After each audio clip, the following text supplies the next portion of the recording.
नमस्कार दोस्तों, मेरा क्लासेस में आपका बहुत बहुत स्वागत है। मेरा नाम है डॉक्टर अलका। अगर आपको एमपी टेट वर्ग 1 से संबंधित कोई भी समस्या हो तो आप हमें कमेंट में मैसेज। हम पढ़ने वाले हैं एमपी टेट वर्ग 1 के अंतर्गत जो सिलेबस है उसमें आदिकाल आपका एक टॉपिक है। आदिकाल दिखने में तो बहुत छोटा सा टॉपिक है, लेकिन अगर हम जितना डिटेल्स में जाएंगे तो उतना ये बड़ा होता जाता है। चूंकि जो एमपी टेट का आपका पेपर हुआ है और आपने उसका पीवाईक्यूज देखा होगा 2023 से 2019 का, तो उसमें दिखाया गया है कि थोड़ा सा आपको डिटेल में पूछा गया है, यानी कि एमए लेवल का दिया बस है, लेकिन पूछा आपसे थोड़ा सा हाई लेवल का है। इसलिए हम आदिकाल में उन सारे चैप्टर्स को कंप्लीट करेंगे जो आपसे पूछे गए हैं या पूछे जा सकते हैं।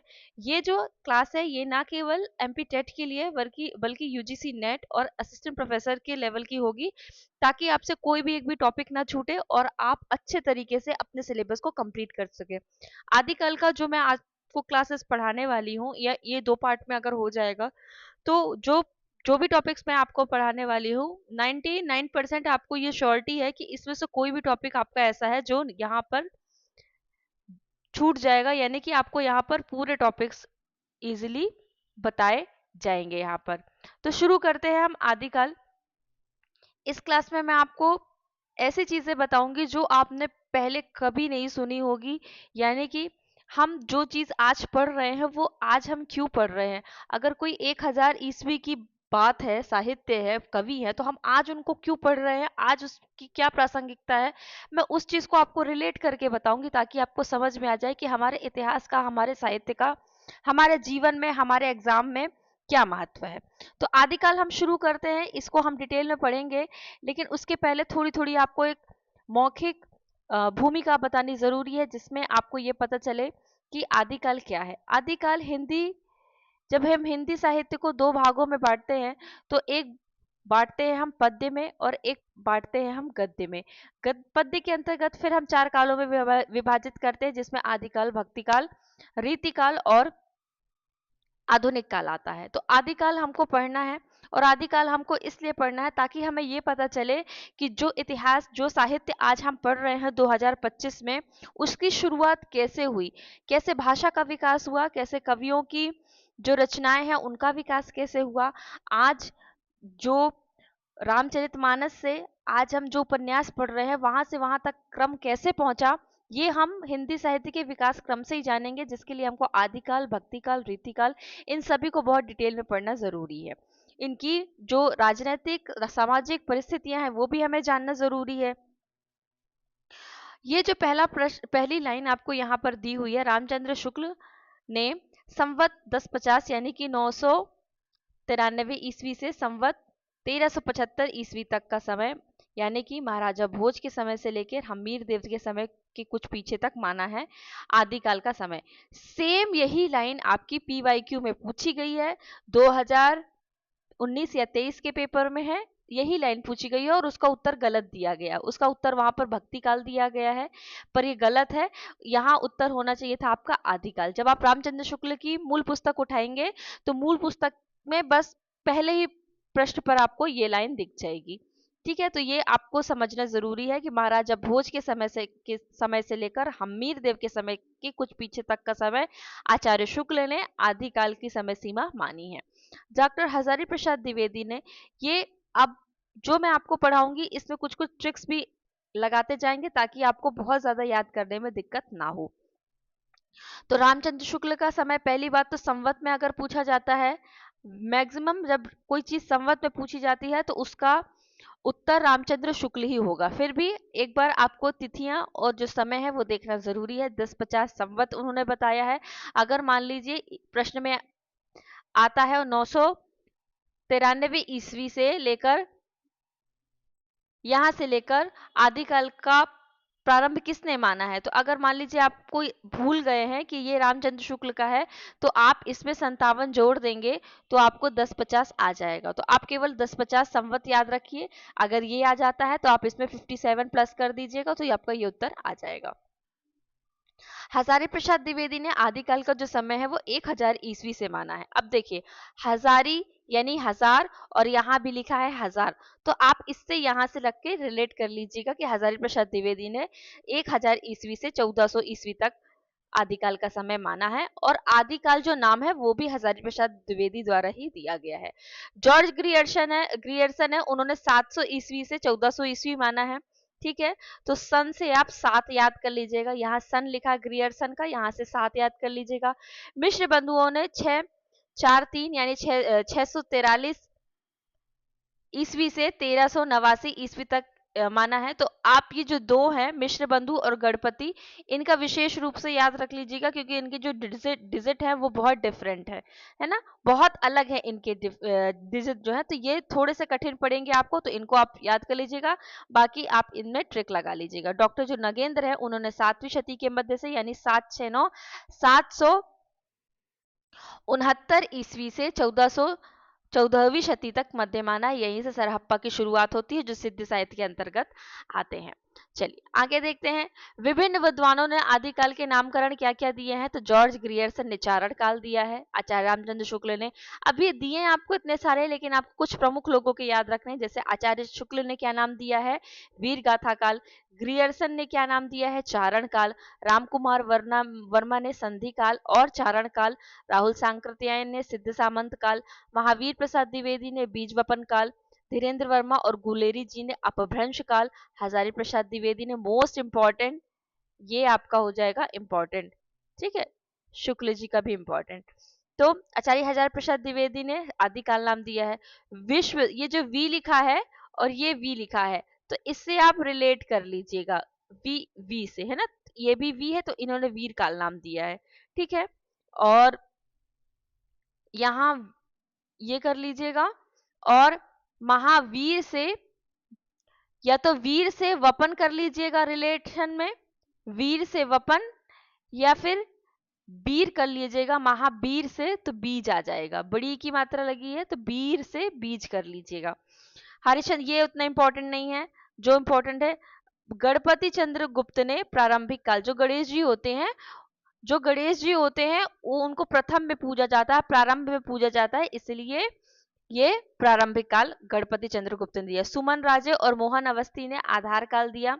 ठीक है, तो मोहन अवस्थी को आप मोहन आधार के नाम से भी याद कर सकते हैं, मोहन आधार, तो मोहन और आधार, अवस्थी छोड़ आधार याद कर लीजिएगा, तो मोहन आधार हो जाएगा। कमल कुलश्रेष्ठ का उतना जरूरी नहीं है, हजारी प्रसाद द्विवेदी ने इसको अन्य और कहा है आदिकाल के बारे में कि अत्यधिक विरोधी और व्याघातों का ये युग था। ठीक है, और शुक्ल जी ने कहा कि अनिर्दिष्ट लोक प्रवृत्ति का युग था, ये भी इंपॉर्टेंट है, ये आपको याद करना पड़ेगा, कुछ कुछ चीजें इसमें है जो याद करना पड़ेगा। मिश्र बंधुओं ने भी इसको प्रारंभिक काल नाम दिया है, तो मिश्र बंधु और गणपति चंद्र दो लोगों ने इसको प्रारंभिक काल नाम दिया है यहाँ पर। तो हमें सबका नहीं याद करना है, हमें अगर आपको और भी आसानी चाहिए तो आप जितने यहाँ पर दिए हैं 16 में से आप केवल 8 को याद कर लीजिए, और 8 में उन लोगों को याद कर लीजिए जिनके प्रीवियस से पूछे जाते हैं, जैसे ग्रियर्सन, रामचंद्र शुक्ल, रामकुमार वर्मा, राहुल सांकृत्यायन, महावीर प्रसाद द्विवेदी, विश्वनाथ प्रसाद मिश्र, गणपति चंद्र और मिश्र बंधु, इनका आप यहाँ से याद कर लीजिएगा। अब हम यहाँ देखते हैं कि शुक्ल जी ने कहा है कि प्रत्येक देश का साहित्य वहां की जनता की चित्तवृत्ति का संचित प्रतिबिंब होता है। ये पूरा का पूरा कोटेशन पूछा जाता है, कि ये कोटेशन पहले बहुत पूछा जाता था। अगर आप उच्च शिक्षा की पढ़ाई में देखें तो नेट के लेवल में पहले बहुत पूछा जाता था, अब उतना नहीं पूछा जाता है, लेकिन एमपी टेट में ये पूछा जा सकता है, क्योंकि ये पहले नहीं पूछा गया है। एमपी टेट में ये पूछा जा सकता है, क्योंकि ये थोड़ा सा स्टैंडर्ड लेवल का क्वेश्चन है। पूछा जा सकता कि ये किसने कहा था, तो ये शुक्ल जी ने कहा था। तो आप इस पे कीवर्ड्स याद कर लीजिए, पूरी लाइन मत याद कीजिए। संचित प्रतिबिंब, चित्त वृत्ति का संचित प्रतिबिंब, बस आपको इतना याद रखना है। चित्त वृत्ति का संचित प्रतिबिंब किसने कहा है, आचार्य रामचंद्र शुक्ल ने कहा। बस आप ऐसे कीवर्ड से याद रखिएगा।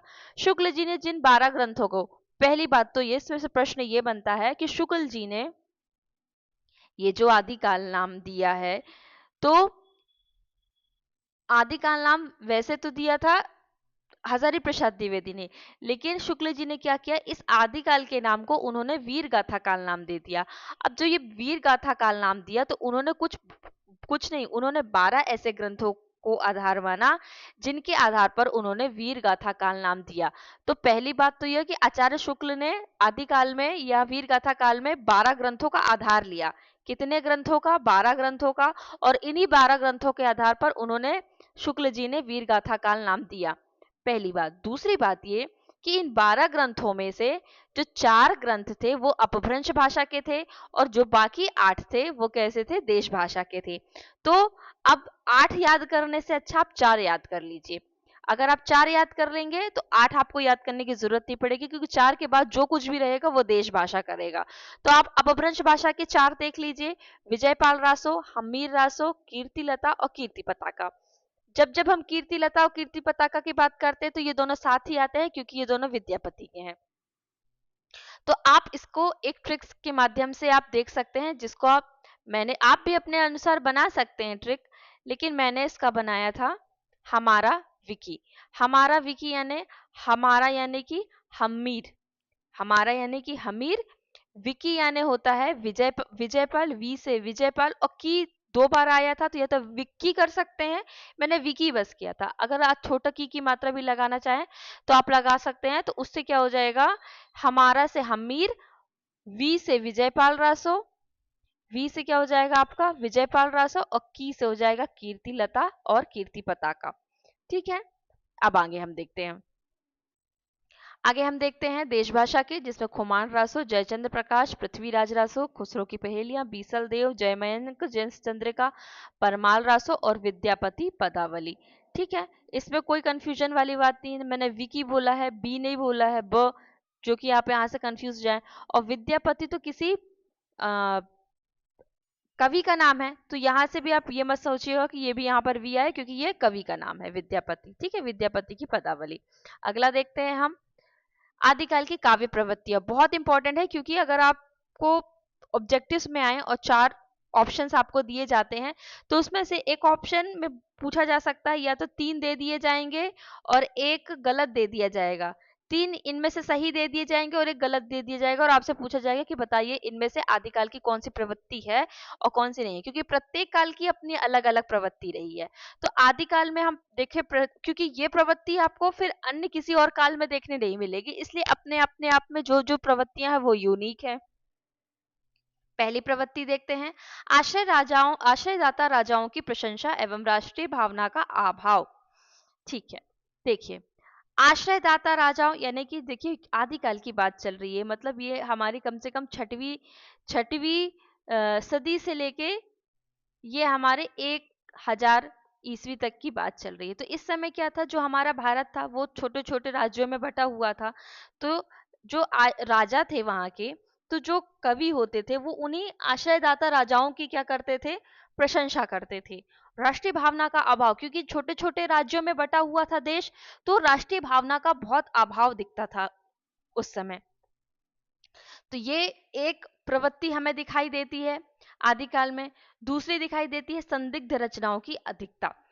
अब चूंकि समय इतना पहले का है, 6वीं शताब्दी के समय से लेके एक, तो समय इतने पहले का है, तो इनमें जो हमें रचनाएं मिल रही हैं वो बहुत ही संदिग्ध है। संदिग्ध यानी कि हमें उस पर विश्वास नहीं है कि इसमें सच्चाई हो सकती है इन रचनाओं में कि नहीं, कि ये उन्हीं की रचनाएं हैं जिनके बारे में लोग कहते हैं, विद्वान कहते हैं। तो संदिग्ध रचनाओं की इसमें अधिकता बहुत है आदिकाल में।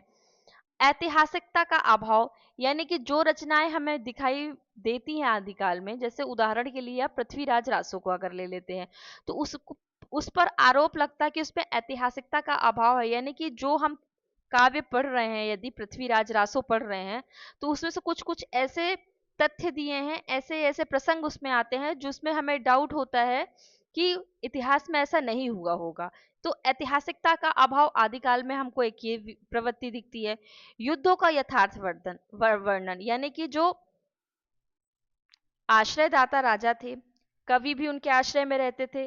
कई कवि ऐसे थे जो सैनिक भी थे, और वो कुछ मंत्री के पद पर जैसे आसीन होते हैं वैसे थे, वो सदैव राजा के साथ रहते थे।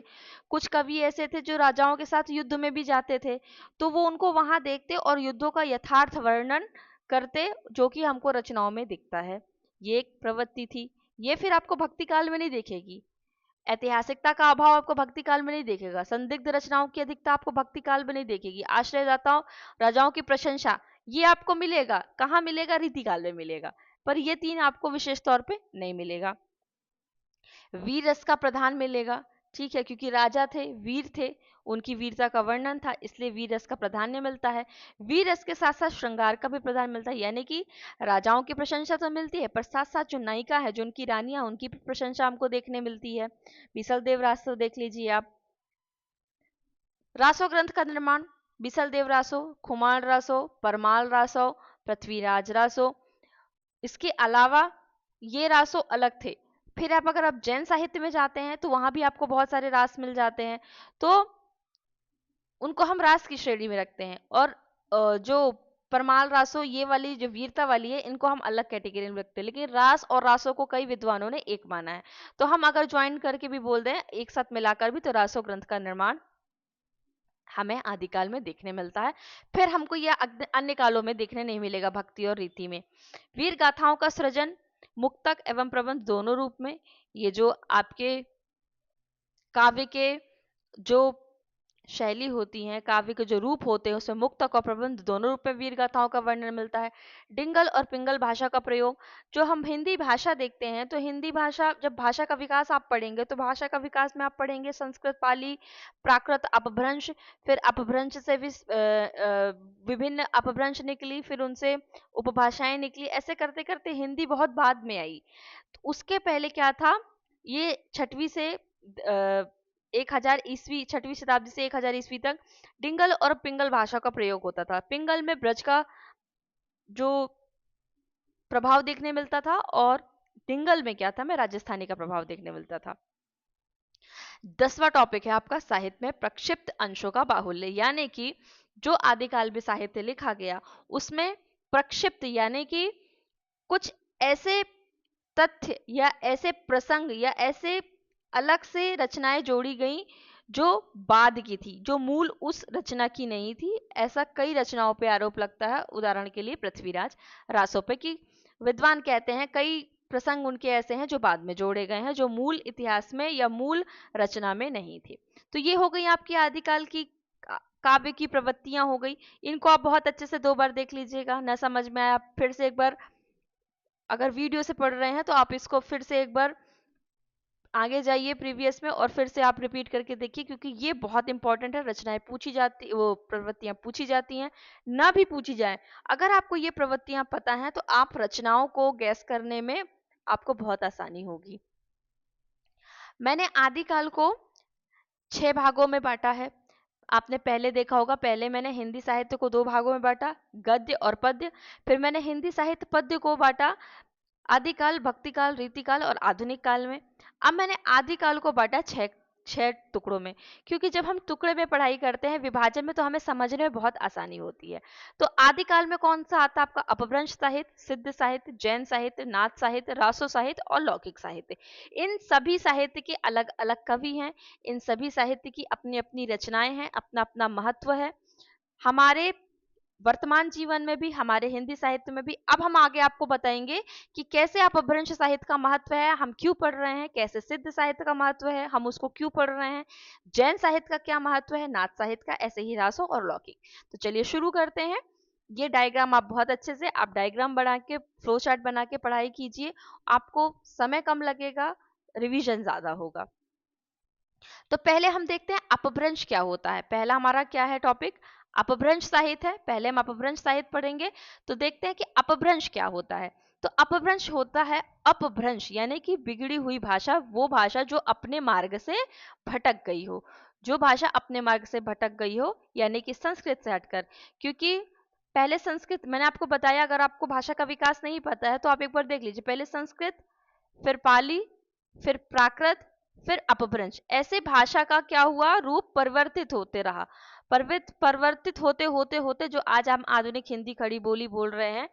अगर आपको ये बात नहीं समझ में आ रही जो मैं बोल रही हूँ, कैसे संस्कृत से आज जो खड़ी हिंदी हम बोल रहे हैं, ये भाषा कैसे आ गई, कभी कभी दिमाग में आता है कि पहले तो संस्कृत थी, वेदों की भाषा, लेकिन आज हिंदी कैसे भाषा बदली, देश तो वही है, लोग भी वही हैं, तो भाषा कैसे बदल गई हमारी एकदम से कि संस्कृत से आज हम हिंदी बोलने लगे? तो आप मुझे कमेंट में बताइएगा। मैं उसके लिए मैंने प्रीवियस में बहुत क्लासेस लिए हैं, लेकिन एक मैं वीडियो सिर्फ इसलिए बनाऊंगी कि संस्कृत से आज हम हिंदी कैसे बोलते हैं, कैसे भाषा का हमारे विकास हुआ। तो भाषा का विकास हुआ, संस्कृत से हटकर क्या हुआ, अपभ्रंश हो गई। यह संस्कृत और प्राकृत के बाद विकसित हुई भाषा है जो आगे चलकर हिंदी, गुजराती, मराठी, राजस्थानी जैसी आधुनिक भाषाओं का आधार बनी। अपभ्रंश साहित्य का महत्व क्या है? जो अपभ्रंश साहित्य अब हम पढ़ने वाले हैं, जिन साहित्यकारों को हम पढ़ने वाले हैं, कवियों को हम पढ़ने वाले हैं, उसका महत्व क्या है? तो ये भाषाई सेतु है, यानी कि ब्रिज लैंग्वेज है। ब्रिज लैंग्वेज यानी जोड़ना एक दूसरे को। कैसे जोड़ना? कि अपभ्रंश साहित्य ही वह मध्य भाषा है जिससे हिंदी की उत्पत्ति हुई। इसकी शैली, शब्द, लयबद्धता सब कुछ पुरानी हिंदी की नींव बनते हैं। ठीक है, यानी कि जो हमारी अपभ्रंश है, और अपभ्रंश के बाद आई पुरानी हिंदी, अवहट, और उसके बाद आ गई आधुनिक भाषा।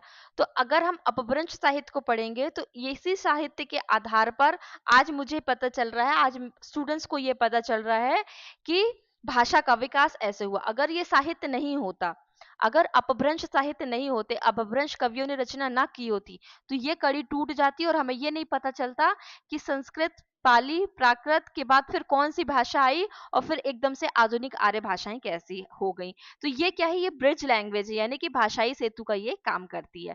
फिर सांस्कृतिक और धार्मिक विविधता, यानी कि जैन, बौद्ध, शैव, वैष्णव सभी धाराओं की झलक अपभ्रंश साहित्य में मिलती है। यानी कि जो इस काल में, यानी कि छठवीं से लेके एक, यहाँ आप ये ले सकते हैं कि 600 शताब्दी से लेके 550 से लेके 1000 ईस्वी तक आपको जो जैन और बौद्ध और शैव और वैष्णव, ये सब साहित्य के, सब समाज के जो रचनाकार हुए, कवि हुए, तो उन्होंने रचनाएं की अपभ्रंश में। तो हमें इन सभी समाज का, सभी धर्मों का हमको झलक किसमें मिलता है? अपभ्रंश में ही मिलता है।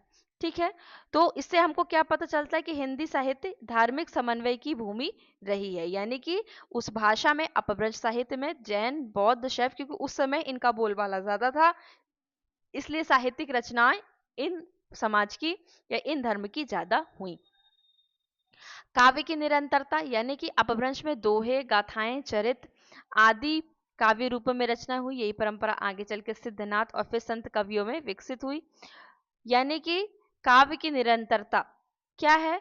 कि अगर अपभ्रंश नहीं होता तो जो अपभ्रंश का एक प्रश्न आता है अधिकतम कि अपभ्रंश का प्रिय छंद कौन सा है, यानी कि ये जो दोहा है, जो हम फिर आगे किस में देखते हैं, रामचरितमानस में दोहा चौपाई शैली देखते हैं ना, तो उसका विकास भी अपभ्रंश साहित्य में हुआ, अपभ्रंश काल में ही हुआ। तो दोहे, गाथाएं, चरित, ठीक है, ये सब जो काव्य रूप थी वो इसी साहित्य अपभ्रंश के ही समय में हुई है। और जो मैंने क्रम आपको बताया है, पहले हमने एक टेबल देखी, जो ये क्रम मैंने जो बनाया है, ये समय के अनुसार क्रम बना है। मेरे जितने भी क्रम रहेंगे आगे इन फ्यूचर, कभी भी कोई सा भी क्रम रहेगा, वो समय, अगर मैंने किसी कवि का क्रम दिया है आपको कि अगर महावीर प्रसाद द्विवेदी, उसके बाद मैथिली शरण गुप्त, उसके बाद निराला, उसके बाद कुंवर नारायण, जो अगर मैं एक क्रम बनाऊंगी तो आप उसका ये बिल्कुल समझ जाइएगा कि वो एक समय के हिसाब से चल रहे हैं, माने कि पहले ये इनका समय था, फिर इनका समय था, फिर इनका, फिर इनका। इसी तरह अपभ्रंश साहित्य अगर मैंने यहाँ पहले नंबर पे रखा है, तो इसका मतलब यह है कि अपभ्रंश साहित्य की रचना शुरू में हुई। आदिकाल में अगर हम रचनाओं का प्रारंभ देखें साहित्य में, तो अपभ्रंश साहित्य से हुआ। इसीलिए दोहे, गाथाएं, चरित आदि काव्य रूप में जो रचना हुई वो अपभ्रंश के समय, यानी कि अपभ्रंश साहित्य से ही हुई। लोक धर्मी चेतना का विकास, अब यहाँ पर बोला है कि अपभ्रंश साहित्य में संस्कृत की क्लिष्टता नहीं थी। ठीक है, अब आप आज भी देखिए कि बहुत से लोग हैं जिनको संस्कृत बहुत क्लिष्ट लगती है। संस्कृत इजी नहीं लगती है, आसान नहीं लगती है, संस्कृत तब भी कठिन थी। फिर भी संस्कृत के अगर समय में आप देखेंगे तो दो संस्कृत थी, एक वैदिक संस्कृत थी और एक लौकिक संस्कृत थी, जिसमें वैदिक संस्कृत तो और ही कठिन थी, जिसमें वेदों की रचना हुई है, वो वाली संस्कृत, और लौकिक संस्कृत में आपकी रामायण की रचना हुई है। तो अपभ्रंश साहित्य में क्या थी, संस्कृत जैसी क्लिष्टता नहीं थी। इसको सामान्य जो ग्रामीण वर्ग का व्यक्ति है वो भी समझ पाता था। अभी अगर आप जाएं ग्रामीण क्षेत्रों में, क्या शहरी क्षेत्रों में जाएं, आप इतने पढ़े लिखे हैं, इतने एजुकेटेड है, लेकिन आपसे कोई अगर संस्कृत में 5 लाइन अगर बात कर ले तो आप उसका जवाब नहीं दे पाएंगे। सेम कंडीशन उस टाइम पे भी होती थी। जो संस्कृत है वो आम लोगों के समझ में नहीं आती थी, वो बहुत शिक्षित और जो उस भाषा में जानकार लोग थे उन्हीं को समझ में आती थी। तो उसकी जैसी जो क्लिष्टता थी वो नहीं थी किसमें, अपभ्रंश साहित्य में था। अपभ्रंश साहित्य को आप एक तरह से ऐसे ले सकते हैं जैसे लोकल लोकल लैंग्वेज, आप उसको लोकल लैंग्वेज में ले सकते हैं। तो अपभ्रंश साहित्य उस टाइम वो थी। इसमें जनता की भाषा और भावनाएं थी। मैंने बोला ना लोकल लैंग्वेज, अपभ्रंश साहित्य उस टाइम की क्या थी, लोकल लैंग्वेज थी। यही से भक्ति और लोक साहित्य को बल मिला। यानी कि जब भाषा सामान्य जन तक पहुंच जाती है, साहित्य की भाषा, तो वहां से क्या होता है, लोग उसको अपना लेते हैं और उसको अपनाने में अपना कर उसमें प्रेम देते हैं। और प्रेम देने के बाद जब उसमें प्रेम देते हैं तो वो भाषा जनता की हो जाती है और फिर जनता से ही साहित्य उठता है। साहित्य संभ्रांत और जो आपके अभिजात्य वर्ग है वहां से साहित्य नहीं उठता है। साहित्य जो उठता है वो सामान्यतः जनता से ही उठता है। जो सामान्य जन वर्ग है वही से साहित्य उठता है, अभिजात्य वर्ग से और बहुत ही उच्च वर्ग से साहित्य नहीं निकलता है।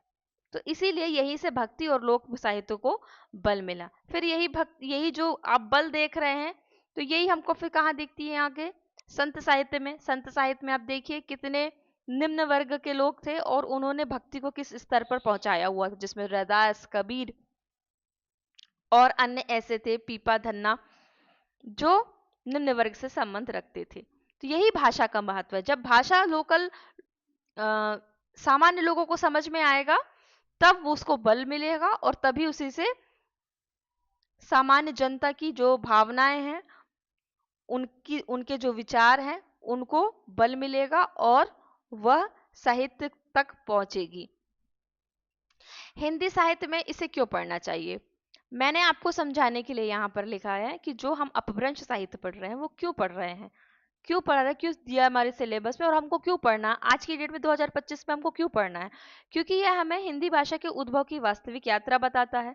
ठीक है, मैंने आपको बताया ना कि भाषा कैसे बदली, संस्कृत, पाली, प्राकृत, अपभ्रंश। ठीक है, यह साहित्य, संस्कृति, धर्म, समाज के उस काल का सजीव चित्र है।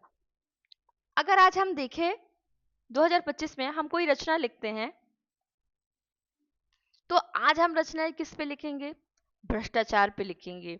आज हम सब लिखेंगे दलित वर्ग पे रचना लिखेंगे। आज हम रचना लिखेंगे तो नारी या पुरुष या जो भी जैसे ट्रांसजेंडर है उनके ऊपर कोई शोषण हो रहा है, उनकी कोई प्रॉब्लम्स है, या प्रकृति है जो आज प्राकृतिक प्रदूषण हो रहा है, जो हमारी वर्तमान तत्कालीन समस्याएं हैं, जो जो हमें हमारे साथ हो रहा है, जो हमारा वातावरण है, हम उस पर लिखेंगे। तो जब 2025 में आज हम ये रचना लिखेंगे, ये साहित्य लिखेंगे, तो जब 2075 आएगा और तब कोई 2025 की आज की रचना पढ़ेगा तो उसको ये पता चलेगा कि 2025 में ऐसा ऐसा हुआ था। तो क्या होता है, ये जो साहित्य है संस्कृति, धर्म और समाज के उस काल का सजीव चित्र है। ठीक वैसे ही जो अपभ्रंश समय पे लिखा गया था, तो ये क्यों इंपॉर्टेंट है, क्योंकि वो उस समय की संस्कृति दिखाता है। तब हमको पता था कि सरहप्पा या हेमचंद्र या जोइंदू ऐसे लोग हुए जिन्होंने समय उस समय की संस्कृति, उस समय का जो धर्म था, उस समय का समाज कैसा था, उसका उन्होंने सजीव चित्रण किया है। तो ये हमारे लिए पता चला, नहीं तो हमें कैसे पता चलता, अगर हमारे पास ये लिखित साहित्य नहीं होता तो हमें कैसे पता चलता। क्योंकि जब मौखिक चीजें होती हैं उनमें बहुत विकृति आ जाती है, लेकिन जो लिखित होता है उसमें विकृति आने की संभावना बहुत कम होती है। इसलिए ये इंपॉर्टेंस है। आधुनिक हिंदी काव्य, लोकगीत, दोहा आदि सबका मूल स्वरूप अपभ्रंश में ही मिलता है, ये हमको पता चला। मध्यकालीन हिंदी यानी कि भक्ति काल के लिए जो सांस्कृतिक और भाषिक आधार तैयार हुआ वो यहीं से हुआ।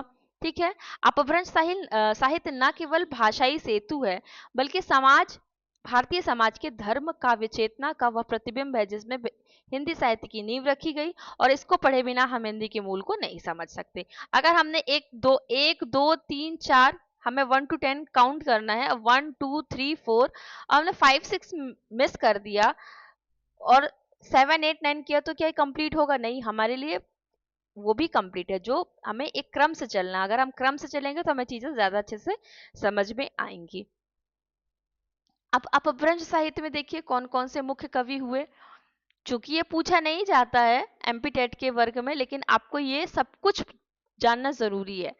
क्यों? क्योंकि अगर आप शिक्षक बनते हैं तो आपको इस बारे में ज्ञान होना चाहिए कि अपभ्रंश साहित्य क्या है, इसके प्रमुख कवि कौन से हैं। तो इस जोइंदू, स्वयं प्रभु, पुष्पदंत, धनपाल, राम सिंह, जिनदत सूरी, अब्दुल रहमान, इनमें एक दो कवियों के नाम नहीं है, उनको हम जैन साहित्य के अंतर्गत पढ़ेंगे, जैसे कि हेमचंद्र, उनको हम जैन साहित्य, मेरुतुंग, इनको जैनाचार्य मेरुतुंग, इनको हम जैन साहित्य के अंतर्गत पढ़ेंगे। चूंकि उन्होंने अपभ्रंश साहित्य पर भी लिखा है, पर पढ़ेंगे हम उनको। वो कुछ ऐसे थे जो अपभ्रंश के भी अंतर्गत आते थे और जैन के भी अंतर्गत आते थे। तो जोइंदू यहाँ से ही शुरू होती है। तो अगर आप आदिकाल की परंपरा देखें तो जोइंदू से ही शुरू होती है, पर अगर जोइंदू ना आए तो आपको यहाँ किसका नाम देना पड़ेगा? स्वयंभू का नाम देना पड़ेगा। ठीक है, किसका नाम देना पड़ेगा? इनका समय काल अभी मैं आगे चल के आपको बताती हूँ किसका क्या क्या समय है। तो आप एक बार रट लीजिए इसको। कैसे रटेंगे? ट्रिक से रटेंगे। तो अगर आप इसकी स्वयं की कोई ट्रिक बनाना चाहते हैं तो बहुत अच्छी बात है, खुद से बनाई ट्रिक बहुत अच्छी होती है। पर अगर आप नहीं बनाना चाहते हैं तो आपके लिए है ये, मैंने एक बनाई है कि जो सब पुष्प धन राम जी को अर्पण कर दे। अपभ्रंश साहित्य में जो यानी जोइंदू, सब यानी स्वयं प्रभु, पुष्प यानी पुष्पदंत, धन मन धनपाल, राम यानी राम सिंह, जी मतलब जिनदत्त सूरी और अर्पण यानी अब्दुल रहमान। तो मैंने एक ट्रिक बनाई थी, आपको अच्छी लगे तो आप कर लीजिएगा, वरना तो फिर आप अपनी बना सकते हैं। जोइंदू से पढ़ते हैं। 6वीं शताब्दी इनका समय दिया हुआ है। ज्यादा कुछ नहीं है, थोड़ी थोड़ी रचनाएं हैं, बहुत इजी में आप समझ जाएंगे। इनकी जो प्रमुख रचना है वो दो हैं, एक है परमात्मा प्रकाश और एक योगसार। दो ही रचना है, इसलिए बहुत ज्यादा ट्रिक बनाने की जरूरत नहीं है। पर अगर आपको ऐसा लगता है कि आपको ट्रिक से ज्यादा से समझ में आता है तो आप मुझे कमेंट करके बताइएगा। मैं बहुत कोशिश करूंगी कि छोटी छोटी ट्रिक्स से आपको समझाऊं। तो पहली बात तो पीपी यानी कि परमात्मा प्रकाश पीपी। ठीक है, जो पीपी ऐसे आप याद कर लीजिएगा, जो पीपी। ठीक है सर, फनी ट्रिक्स और ट्रिक्स बनाइए तो फनी बनाइए, जो आपको बहुत मजा आए आपको उसको पढ़ने में। ये मेरा ज्ञान है कि आप फनी ट्रिक्स बनाइए जो आपको बहुत मजा आएगा पढ़ने में भी और किसी को बताने में भी खुशी भी होगी आपको। और अगली है उनकी योगसार। इसी से क्या हुआ? अपभ्रंश में दोहा काव्य का आरंभ हुआ। एक एक चीज अपने आप में बहुत इंपॉर्टेंट है, इसलिए आपको पढ़ना जरूरी, क्योंकि योगसार आप मिस नहीं कर सकते हैं, क्योंकि यहाँ से अपभ्रंश में दोहा काव्य का प्रारंभ शुरू हुआ और ये प्रथम कवि यहाँ से माने जाते हैं। ठीक है, पहले कवि हो गए जोइंदू अपभ्रंश साहित्य से। दूसरे देखते हैं स्वयं प्रभु। इनका समय है 8वीं शताब्दी। ठीक है, 783 ईस्वी। ये भी जैन है।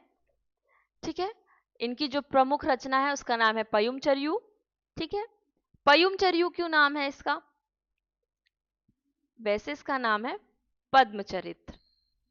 पद्मचरित्र, लेकिन पयुमचर्यू उस समय की जैसी भाषा थी उसके हिसाब से इसको पयुमचर्यू कहा गया। रामचरित जो मानस है उस पे भी इन सब रचनाओं का प्रभाव पड़ता है। तो जो रामचरित है उस पर आधारित ये प्रबंध काव्य है। 90 संधियां 5 कांडों में विभक्त है, जिसमें से जो 83 है वो स्वयंभू ने लिखी थी और जो बाकी बचा था वो उनके पुत्र त्रिभुवन ने पूरी की थी। ये कई बार ये पूछा गया है कि जो स्वयंभू है उनकी जो बची हुई जो रचना का जो बचा हुआ भाग था वो किसने पूरा किया? या तो पूछा जाएगा रिश्ता कि पिता पुत्र ने, भाई ने, शिष्य ने या अन्य, या फिर सीधे नाम लिया जाएगा त्रिभुवन का। ठीक है, अगला देखते हैं। मैंने इसमें और ऐड किया है अपनी तरफ से, एक आपको पता होना चाहिए। विद्याधर कांड, इसमें 5 कांड जो यहाँ पर दिए हुए हैं वो है विद्याधर कांड। ये कांड बिल्कुल अलग है किसके, आपके रामचरितमानस से। विद्याधर कांड, अयोध्या कांड, सुंदर कांड, बुद्ध कांड और उत्तर कांड। देखिए, अगर आप तुलसीदास की रामचरितमानस पढ़ेंगे तो उसमें कहीं पर भी सीता परित्याग का उल्लेख नहीं है, लेकिन बहुत सारे रचनाकारों के अगर आप रामचरित देखेंगे तो उसमें सीता का जो परित्याग है वो दिखाया गया है। तो ये ऐसे ही हुआ है, जो विभिन्न विभिन्न प्रकार के कवियों ने जो अपने हिसाब से रामचरित लिखी, तो उनमें किसी किसी में ये मिलता है, इसीलिए आज जो प्रचलन में है कि सीता का परित्याग वो मूल में नहीं है, रामचरितमानस में नहीं है, वो आपके इसी में वर्णित है। अगली इनकी और रचना है स्वयंभू की। एक तो होगी पयुम चरियु, वेरी इंपॉर्टेंट। दूसरी है रिट्ठेनेमी चरियु या हरिवंश पुराण, पंचमी चरियु और स्वयंभू छंद, तो ये तो नाम से समझ में आ जाएगा। ठीक है, तो इनकी 3 रचनाएं आपको पढ़नी है, पयुम चरियु, रिट्ठेनेमी चरियु या हरिवंश पुराण और पंचमी चरियु और स्वयंभू छंद। ठीक है, अब देखिए, अपभ्रंश साहित्य के ये वाल्मीकि कहे जाते हैं, ये आपको याद रखना पड़ेगा। वाल्मीकि कौन थे? एक वाल्मीकि वो थे जिन्होंने रामायण की रचना की, दूसरे वाल्मीकि यही हैं क्योंकि इन्होंने पयुम चरियु की रचना की, यानी पद्मचरित यानी रामचरित पर आधारित प्रबंध काव्य लिखा, इसलिए इनको वाल्मीकि कहा जाता। अभी हम व्यास भी पढ़ेंगे आगे चल के। अब भोले शंकर व्यास ने इनको अपभ्रंश साहित्य का कालिदास कहा है। ठीक है, क्या कहा है? कालिदास कहा है। ये उतना इंपॉर्टेंट नहीं है, लेकिन वाल्मीकि वाला ज्यादा इंपॉर्टेंट है आपके लिए। अब देखते हैं पुष्पदंत, इनको अभिमान मेरु की भी संज्ञा दी जाती है। ठीक है, इस नाम से भी इनको बुलाया जाता है। 10वीं शताब्दी में हुए, क्रम बहुत इंपॉर्टेंट है, क्रम याद रखिएगा। रचनाएं इनकी महापुराण या फिर उसको 63 महापुरुष गुणालंकार, 63 यानी 63, महापुरुष यानी महापुरुष। ठीक है, तो ये क्या है? इसके अंतर्गत 63 जैन तीर्थंकरों का चरित वर्णन है और जिसमें 20,000 पद हैं। आगे देखते हैं, रणय कुमार या जय कुमार चरियु, इसको नाग कुमार चरित भी कहा जाता है। दोनों नाम आपको याद रखने हैं, रणय कुमार। ठीक है, रणय, ण होता है जो टाका पंचम वर्ग में, रणय कुमार। जसहर चरियु या यशधर चरित, ठीक है, ये चौपाई में है, ये याद रखिएगा। आदि पुराण और उत्तर पुराण, ये भी चौपाई में है। आदि पुराण और उत्तर पुराण ये आपसे पेपर में पूछा गया है। ये किसका है? पुष्पदंत का। तो पुराण अगर समझ में ना आए तो इससे आप पू से पुष्पदंत को रिलेट कर लीजिएगा। ठीक है, ये पुष्पदंत से पुराण को रिलेट कर लीजिएगा। अब विभ्रंश साहित्य का इनको व्यास कहा जाता है। ठीक है, वहां हमने क्या देखा था? वाल्मीकि, और उनको व्यास कहा जाता है। क्यों? क्योंकि इन्होंने महापुराण की रचना की। ये पहले शैव थे और बाद में जैन हो गए। सीधा ऐसे ही प्रश्न आता है कि निम्न में से ऐसे कौन से कवि हैं जो पहले, या साहित्यकार हैं जो पहले शैव थे और बाद में जैन हो गए? तो उसका उत्तर आएगा आपका पुष्पदंत। शिव सिंह सेंगर ने इनको अपभ्रंश का भवभूति कहा है। ठीक है, तो इसकी एक शॉर्ट ट्रिक थी, अपभ्रंश का भभूति, वो सॉरी, शिव की भभूति, जो शिव होते हैं वो सिर पर भभूति लगाते हैं, तो शिव की भभूति यानी शिव सिंह सिंगर ने इनको भभूति यानी भवभूति कहा है। ऐसे आप अगर ट्रिक से रटेंगे तो आपको ज्यादा अच्छा रहेगा। धनपाल को देखते हैं। धनपाल यानी 10वीं शताब्दी, समय बहुत जरूरी है। इनकी रचनाएं बहुत इजी है। भविष्यत कथा, कहा, ठीक है, कहा, कहा का मतलब कथा ही है यहाँ पर, और शुद्ध पंचमी रास। ठीक है, ये चरित काव्य है। क्या है? चरित काव्य। और इसमें एक वर्णिक की कथा के माध्यम से मनुष्य हृदय की मार्मिक अभिव्यक्ति को दिखाया गया है। ये लोक प्रचलित कथा है। ठीक है, ये कई बार पूछा गया है इसके लिए। अब अगला हम देखते हैं, इसको रोमांटिक महाकाव्य भी कहा जाता है। रोमांस या रोमांटिक महाकाव्य भी इसको कहा जाता है। चलिए अगला देखते हैं, राम सिंह। राम सिंह रचना इनकी बहुत कम है। पाहुड़ दोहा, ठीक है, पाहुड़ दोहा, जिसमें से इतना डिटेल में तो आपसे नहीं पूछा जाएगा, लेकिन पाहुड़ दोहा का मतलब यहाँ पर होता है जो उपहार होता है, ठीक है। दोहों का जो उपहार होता है वो यहाँ पर दिया हुआ है, और इसमें क्या है, सांसारिक और इंद्रिय सुख की निंदा और आत्म अनुभूति को यहाँ पर महत्व दिया गया है। एक ही रचना है पाहुड़ दोहा, राम। तो इसको आप रिलेट कर लीजिएगा, या तो रामचरितमानस दोहा चौपाई में है ऐसे याद कर लीजिएगा, या फिर जो अम, राम को पाहुन, देशी भाषा का शब्द है पाहुन, वहां से याद कर लीजिएगा। जिन दत्त सूरी, ये भी इंपॉर्टेंट है।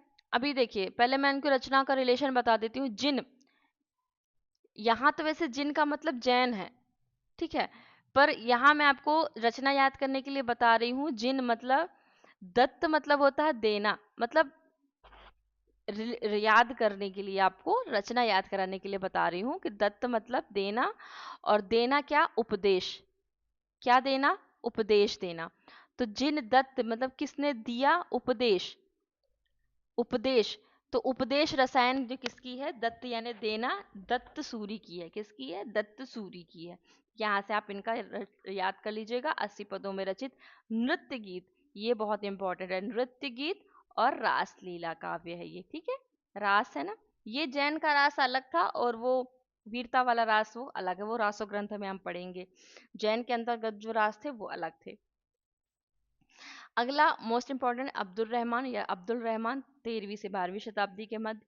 ये इनकी सबसे प्रमुख रचना है। संदेश राशक, 3 प्रकरण में और 223 छंदों में इसका रचना हुई है। ये खंड काव्य है। ये सब इंपॉर्टेंट है। एक एक लाइन, एक एक शब्द जो लिखे हैं केवल छांटे हुए शब्द है, कुछ भी अननेसेसरी नहीं है। आपके लिए सबसे प्रश्न बन सकता है कि अब्दुल रहमान की जो रचना है संदेश राशक, वो क्या है, प्रबंध काव्य है, मुक्तक काव्य है, खंड काव्य है, या गीत काव्य है। ठीक है, तो ये खंड काव्य है। बहुत बहुत बहुत इंपॉर्टेंट, लोग बहुत कंफ्यूज हो जाते हैं, खंड काव्य लगा देते हैं या प्रबंध लगा देते हैं। इसमें क्या है, विक्रमपुर की वियोगिनी की विरह वियोग का षड ऋतु परंपरा में वर्णन है। भारतीय भाषाओं में रचित इस्लामी धर्मावलंबी की ये प्रथम रचना है, इसलिए भी ये इंपॉर्टेंट है। जो जो रचनाएं इंपॉर्टेंट है यहाँ वही दी जा रही है, अननेसेसरी कुछ भी नहीं दिया जा रहा है। इसलिए संदेश राशक क्या है, अपने आप में बहुत इंपॉर्टेंट रचना है, और एक एक शब्द इसके बहुत इंपॉर्टेंट हैं।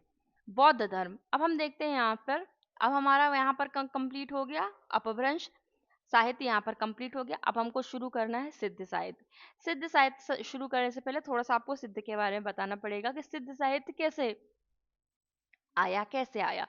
तो बौद्ध धर्म पहले था, ठीक है। बौद्ध धर्म काफी प्राचीन है। बौद्ध धर्म में विरोध हुआ और 2 शाखाएं निकली, जिसमें एक थी हीनयान और एक थी महायान। ये 2 शाखाएं निकली। इन महायान शाखा से एक शाखा निकली वज्रयान, और इसी में से सहजयान शाखा जो थी इसका विकास हुआ, और वही आगे चल के सिद्ध साहित्य या सिद्धों के रूप में परिणित हुई, और इसी को हम आगे चल के पढ़ेंगे। यानी कि इस सिद्ध साहित्य का जो उद्गम है वो ऐसे यहाँ से आया है। सिद्ध कौन थे, जिस सिद्ध साहित्य को हम पढ़ने वाले, तो वो सिद्ध कौन थे, तो सिद्ध वो साधक थे जो 8वीं से 12वीं शताब्दी के बीच बौद्ध धर्म की वज्रयान शाखा से जुड़े, जो मैंने आपको यहाँ पर बताया शाखा, ठीक है। और इन्होंने क्या किया, योग, तंत्र और साधना के माध्यम से आध्यात्मिक मुक्ति यानी कि महासुख और निर्वाण को प्राप्त करने की जो राह थी वो उनको अपनाया।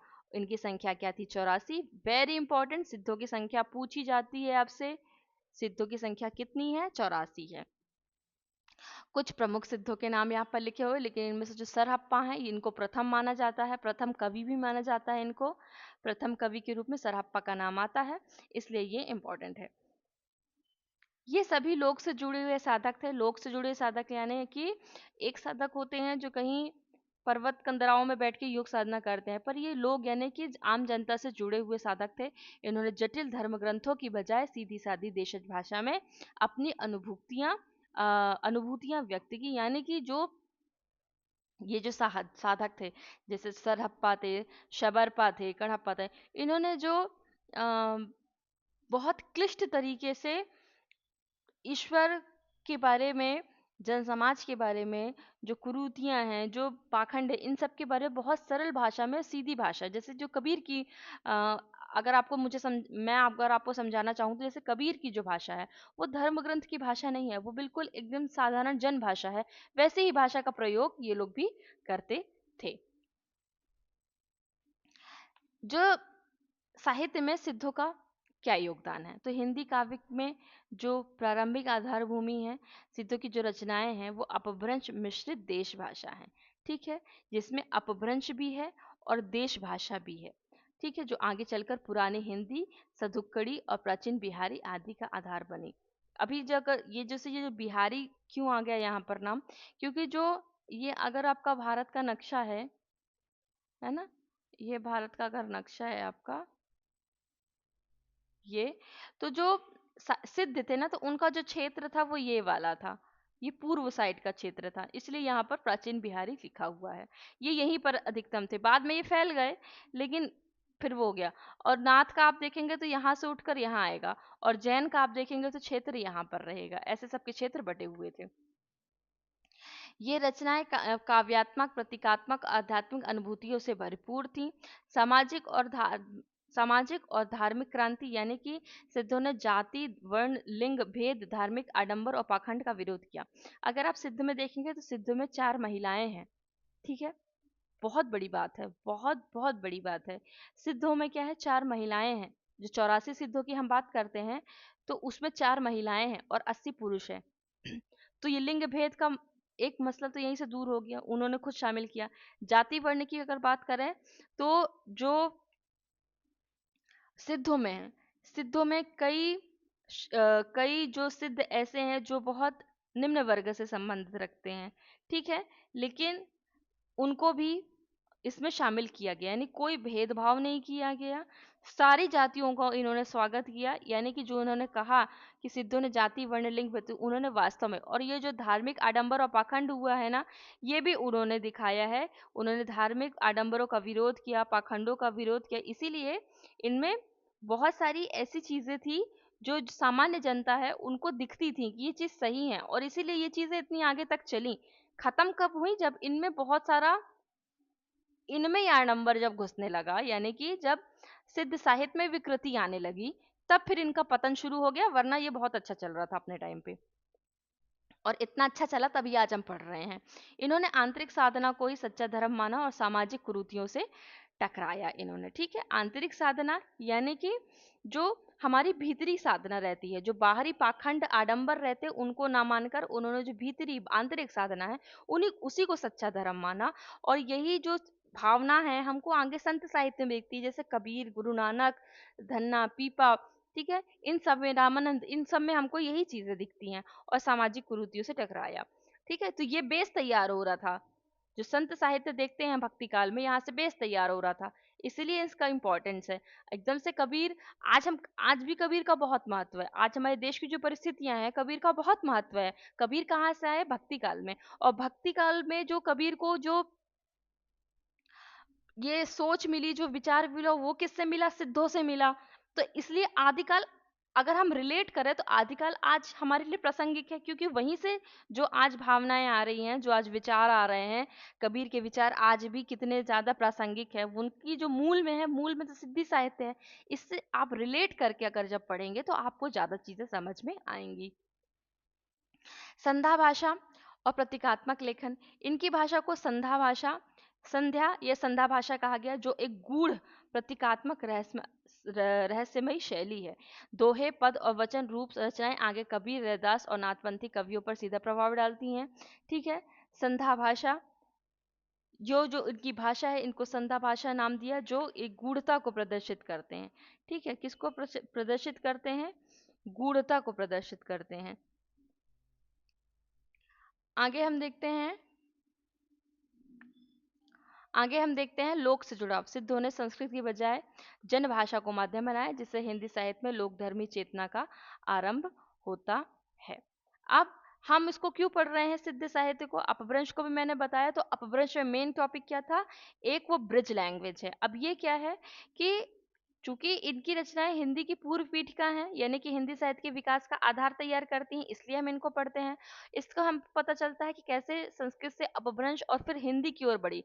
अपभ्रंश तक हमने क्या पढ़ा था कि संस्कृत से अपभ्रंश ब्रिज लैंग्वेज, अब अपभ्रंश से और फिर हिंदी की ओर कैसे पढ़ी। जैसे यहाँ आप देखेंगे ना, तो हिंदी में होता है वो सॉरी संस्कृत में होता कर्म, ठीक है, और आज हम बोलते हैं काम, है ना। इसी कर्म को आज हम बोलते हैं काम। तो ये जो अपभ्रंश से हिंदी कोई और बड़ी, तो ये जो वर्ड आया ना, ये जो शब्द आया, वो ये इसी की देन है। इसी समय हम अपभ्रंश में आदिकाल में पढ़ेंगे कम, ठीक है। जब आप रचनाएं देखेंगे, अगर आपने अभी तक नहीं देखी होंगी तो आप देखिएगा, सरहप्पा की जो पंक्तियां हैं वो हमको जल्दी समझ में नहीं आती हैं क्योंकि वो अपभ्रंश में लिखी हुई हैं, लेकिन कुछ कुछ शब्द हमें समझ में आएंगे अभी आज के समय में, जिससे हमको ये पता चलेगा कि कैसे शब्दों का, कैसे भाषा का विकास हुआ, कैसे कर्म से काम, आज जो हम काम बोल रहे हैं वो कैसे आया, ठीक है। इसको क्षतिपूरक दीर्घीकरण कहते हैं। चलिए आगे देखते हैं। यहाँ इसी टाइम पे आप देखते हैं कि जो मृत्यु होती है, यहीं पर इसको मीचू कहा गया है, मीचू, ठीक है। ऐसे भाषाओं का विकास हुआ। तो ये देखा आपने कैसे हिंदी की ओर बढ़ी, कबीर, दादू नानक आदि पर इनका सीधा प्रभाव है जो भक्ति काल की नींव बनते हैं। सिद्धों ने साहित्य को केवल मनोरंजन या विद्वत्ता का विषय ना मानकर आध्यात्मिक अनुभव और सामाजिक चेतना से जोड़ा है। निष्कर्ष क्या निकलता है कि सिद्ध केवल तांत्रिक साधक नहीं थे, बल्कि वे हिंदी साहित्य की आत्मा के पहले चैतन्य थे। उन्होंने भाषा को लोक से जोड़ा और विचारों को मुक्त किया और साहित्य को साधना बनाया। अब हम यहाँ पर देखते हैं सिद्ध साहित्य। सिद्ध साहित्य देखने से पहले मैंने आपको बता दिया कि क्यों हम पढ़ रहे हैं। तो सहज ज्ञान मैंने बता दिया, सहज ज्ञान कैसे आया। तो सहज ज्ञान है, सहज में सहज ज्ञान में साहित्य में नरात्म भाव, कायायोग, सहज समाधि की अलग अलग अवस्थाओं का यहाँ पर वर्णन है। सरहप्पा को सहज ज्ञान का प्रवर्तक माना जाता है। इसमें सहज सहज ज्ञान मतलब सहज जीवन और सहज साधना, ठीक है। सिद्धों का जो स्थान है वो पूर्वी भारत, मैंने लोकेशन बताई इस साइड वाली भारत माना जाता है। बिहार, बंगाल, असम, उड़ीसा इनके क्या है, प्रभाव क्षेत्र हैं। मुनि दत्त और अद्वै वज्र में सिद्धों की भाषा को संध्या भाषा कहा है, ये पूछा जाता है इसलिए यहाँ पर ये लिखा हुआ है। पंडित विधुशेखर शास्त्री के अनुसार जो संध्या भाषा है वो संध्या भाषा होगा, ठीक है। जो संध्या या संध्या जो भी आए आपको, आप लिख दीजिएगा उसको सिद्धों के भाषा में। सिद्ध साहित्य मुक्तक शैली में लिखा गया, यानी प्रबंध नहीं लिखा गया था। मुक्तक में सारी रचनाएं जो थी सारी मुक्तक में है। सिद्ध साहित्य से पहला महिला लेखन शुरू हुआ। मैंने आपको बोला ना, चार जो योगिनी थी 84 में, मणिभद्रा, मेखलपा, लक्ष्मीकरा, है ना, उनके नाम यहाँ पर इंपॉर्टेंट है। मणिभद्रा, मेखलपा, लक्ष्मीकरा ने इस काव्य धारा में अपनी महत्वपूर्ण भूमिका निभाई थी। तो कितनी हो गई, मणिभद्रा, मेखलपा, लक्ष्मीकरा और एक और का नाम है कनकलापा, ठीक है, चार हो गई। कनक लापा। हर प्रसाद शास्त्री ने सिद्धों की भाषा को आलो अंधारी भाषा कहा है। क्या कहा है, आलो अंधारी भाषा, ये बंगाल का शब्द है। सिद्ध साहित्य को प्रकाश में लाने का श्रेय तो प्राच्य विद वेंडल ने, ये सिद्ध साहित्य के सबसे पहले प्रथम संपादन करता थे। हर प्रसाद शास्त्री ने, जिन्होंने बोधगान और दूहा शीर्षक से कुछ कविताओं का संपादन और प्रकाशन किया। प्रबोध चंद्र बागची, जिन्होंने दोहा कोश जो रचना है उसका प्रकाशन किया। और राहुल सांकृत्यायन ने हिंदी काव्यधारा शीर्षक से बौद्ध रचनाओं का प्रकाशन करवाया, ठीक है। तो ये इंपॉर्टेंट है, राहुल सांकृत्यायन। आप उनको देखोगे, मेरी तिब्बत की यात्रा, है ना, वोल्गा से गंगा, ये बहुत सारी चीजें क्या है, ये उसी टाइम की चीजें हैं। तो वो वहां पर क्या कर रहे थे, हम यात्रा वृतांत भी उनका देखते हैं, पर वास्तव में उन्होंने बहुत कार्य किया है। पांडुलिपियों को भी अगर देखें तो जो वास्तविक पांडुलिपियां थी, कहा जाता है कि राहुल सांकृत्यायन ने गधों पर पांडुलिपियां लाद करके दूसरे देश से भारत भिजवाई थी। तो इसलिए इनका भी बहुत योगदान है। किसी भी चीज़ का कलेक्शन करना छोटी मोटी बात नहीं होती। हम केवल पढ़ लेते हैं कि हाँ ठीक है इन्होंने क्या है, लेकिन उस चीज़ को करने के लिए उन्होंने पूरा अपना जीवन दे दिया है। तो बहुत बड़ी बात होती है, इसलिए आज हम साहित्य के अंतर्गत उनको पढ़ रहे हैं। अब हम देखते हैं कि जो बौद्ध धर्म थे धीरे धीरे तांत्रिक रूप उन्होंने धारण कर लिया। और उसमें क्या थे, 5 जो